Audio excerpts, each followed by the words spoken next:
साखी, सतनाम साखी। तो कहने का तात्पर्य क्या है कि व्यक्ति अंदर से तो जगा हुआ है, बाहर से जगा हुआ है, परंतु अंदर से जगा है कि नहीं है। तो अंदर से उसकी जागृति लाने के लिए, अंदर से वो उसकी जागृति वापस लाने के लिए ही संतों महात्माओं को हम सहारा बनाते हैं, उनसे उनकी शरण लेते हैं, गुरु की शरण लेते हैं। जब वो इंसान शरण लेता है ना, देखो हम कितने भी चालाक बन जाए, हम कितने भी बुद्धिमान बन जाए, परंतु एक बात तो है ना कि हमसे भी बुद्धिमान लोग होते ही हैं।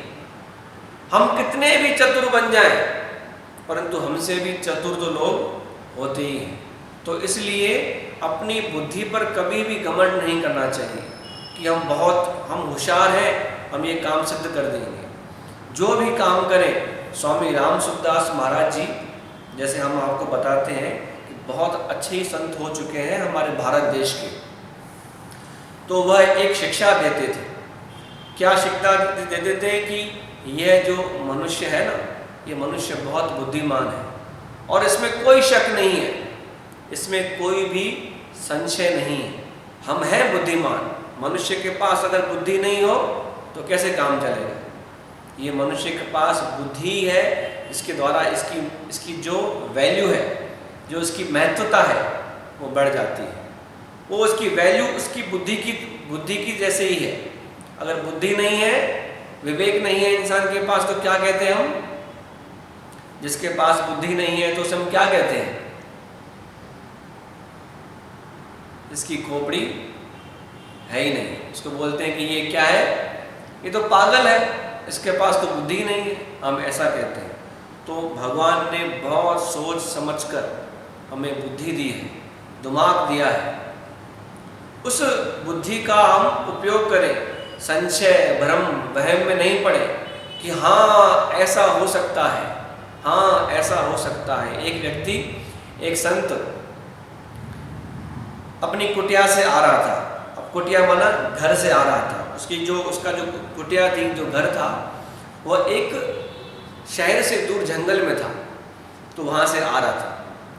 वहाँ से जब वो आ रहा था तो उसके आंखों में आंसू थे। जब घर से आ रहा था कुटिया से और गांव की तरफ, शहर की तरफ आ रहा था, तो उसकी आंखों में आंसू थे। तो थोड़ी दूर पे दो व्यक्ति मिले, उसे देखा। उस संत ने बात नहीं करी किसी से, सब दो व्यक्ति ने देखा। वो जब जा रहे थे तो देखा ये जो संत जा रहे हैं, इनकी आंखों में आंसू है। और ये संत कहाँ से आ रहे हैं? उस रास्ते से जहाँ पे जंगल है, वहाँ से आ रहे हैं। हो सकता है जंगल में कोई शेर आ गया हो, कोई हिंसक जानवर आ गया हो और उस हिंसक जानवर ने इनको तंग किया हो, परेशान किया हो, या ये देख के डर गए हो, तभी ये रो रहे हैं। ऐसा अनुमान लगाया, ऐसा अंदाजा लगाया।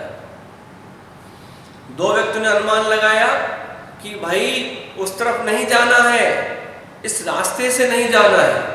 ये जो रास्ता है ना, जो जाता है अंदर जंगल की तरफ और दूसरे गांव में जाता है, इस तरफ नहीं जाना है। क्यों? कि वहाँ पे हिंसक जानवर है। कैसे पता चला? अरे भाई एक संत आ रहे थे, उनकी आंखों में आंसू थे, ऐसे पता चला। अब देखो हम ऐसे व्यक्ति हैं, हम ऐसे इंसान हैं कि दो व्यक्तियों को बात मालूम चली, तो फिर क्या होता है? फिर धीरे धीरे सबको बात मालूम चलती है ना, धीरे धीरे सबको बात मालूम चलती है। प्रेम से बोलेंगे सतनाम साखी, सतनाम साखी। तो दो को बात मालूम चली, वो फिर गांव में गए। दो व्यक्ति वहां से जा रहे थे, बोले कहाँ जा रहे हो? कहाँ जा रहे हैं? दूसरे गांव में, इस रास्ते से।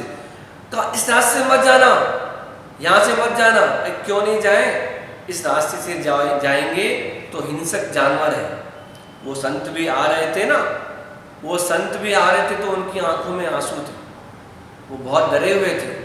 अब एक बात को जोड़ने के लिए करने के लिए फिर उसमें दूसरी बात जुड़ती है। बहुत डरे हुए थे, पहले तो आंखों में आंसू थे, फिर डरे हुए थे, ऐसा हुआ। फिर तीसरे को मालूम चला, चौथे को मालूम चला, ऐसे करते करते करते करते पूरे गांव में क्या फैल गया कि बाबा ये रास्ते से नहीं जाने का, क्या कि ये रास्ते से उस गांव में जाना है तो कोई दूसरा मार्ग लीजिए, ये मार्ग से नहीं जाना। क्यों? इस मार्ग से जाएंगे तो जानवर खा जाएगा, हिंसक पशु जो है वो खा जाएगा, क्योंकि संत को भी खा गया, संत को भी दुख दिया, इसलिए वहाँ से नहीं जाने का है। तो ऐसे करके पूरे गांव में बात फैल गई। अब जब संत को वहाँ से वापस जा रहे तो संत को पकड़ लिया कि आप कहाँ जा रहे हो? कहा भाई मेरी तो कुटिया है उस तरफ, मेरा घर है, मैं जा रहा हूँ। कहा नहीं नहीं नहीं, वहाँ मत जाओ। भाई क्यों नहीं जाए उस तरफ? मेरा घर है मैं अपने घर जा रहा हूँ और मैं अपने घर इसी रास्ते से जाता हूँ। कहा ऐसे यहाँ से मत जाओ, कोई और रास्ता लीजिए। क्यों? क्योंकि यहाँ पे जो है हिंसक जानवर है। किसने कहा हिंसक जानवर है? किसने कहा? कहा जब आप आ रहे थे ना तो आपकी आंखों में आंसू थे, आपकी आंखों में आंसू थे। तो दो व्यक्ति थे, उन्होंने कहा हमको कि जो शंका है ना उनकी आंखों में आंसू थे। तो सबको मालूम चल गया गांव में कि ये रास्ता बड़ा डेंजर है, बड़ा खराब रास्ता है, इसलिए यहाँ से नहीं जाने का है, मार्ग चेंज करो, रास्ता बदल दो। तो फिर संत ने विचार किया, जब मैं आया था तो मेरे आंखों में आंसू थे, 2 घंटे हो गए। कहा हाँ आंखों में आंसू थे। तो सभी गांव वालों को बुलाया कि आपको किसने कहा? कहा इसने कहा। तो आपको? कहा उसने।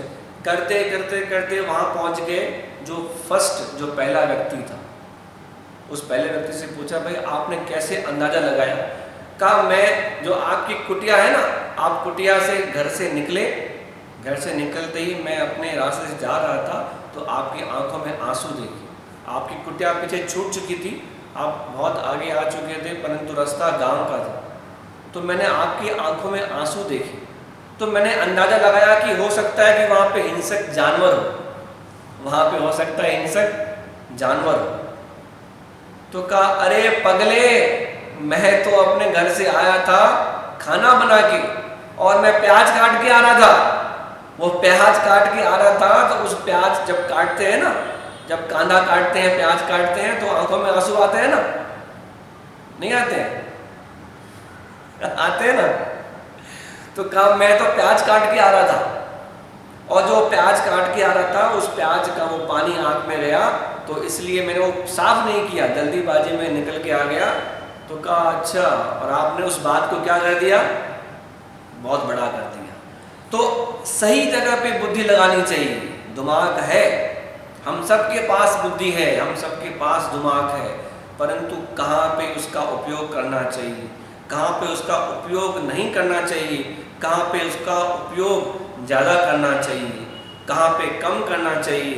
देखो सद्गुरु स्वामी सर्वानंद जी एक और बात बताते थे, जब ना हम किसी संत की शरण में जाते हैं, जब हम किसी ज्ञानी पुरुष की शरण में जाते हैं, किसी गुरु की शरण में जाते हैं, तो हमें अपना मन और बुद्धि वो त्याग करके उनके चरणों में अर्पण करना चाहिए कि मैं आज से आपका हूँ।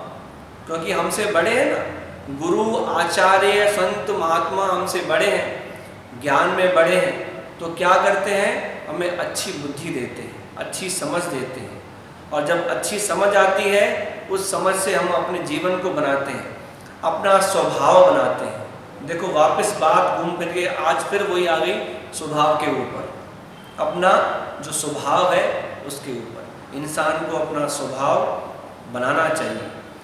जो इंसान अपना स्वभाव नहीं बना सकता है, गुरु की शरण में जाकर और अच्छे शास्त्र अध्ययन कर कर, अच्छी बातें सीख कर, फिर भी अपना स्वभाव नहीं बना सकता है, तो फिर उसे कहते हैं कि वो बुद्धिमान नहीं हुआ। इसलिए भगवान से, गुरु से प्रार्थना करनी चाहिए कि हे मेरे गुरुदेव, आप मेरे पे दया कीजिए कि मेरी ऐसी बुद्धि हो कि मैं किसी का अहित न करूं। जो ना कोई मुझे बड़ा समझाए कोई ज्ञानी पुरुष, कोई संत महात्मा मुझे समझाए, मेरे भले की चीज़ मुझे समझाए तो वो मेरे को समझ में आ जाए। बस इतनी सी बात है। जो इतनी सी बात को समझ जाता है वो धीरे धीरे इस संसार सागर से पार हो जाता है। तो गुरुदेव कृपा बरसाओ, अब और न देर लगाओ। हम सब जो है ना, हम सब जो मनुष्य हैं, जो हम शिष्य हैं, श्रद्धालु हैं, जो प्रेमी हैं, हम सब एक ही बात चाहते हैं कि आप, हे गुरुदेव, हे मेरे भगवान, आप अपनी कृपा हमारे जीवन के ऊपर बनाए रखिए। हम सब इतना ही चाहते हैं। बोलो गुरुदेव भगवान की जय।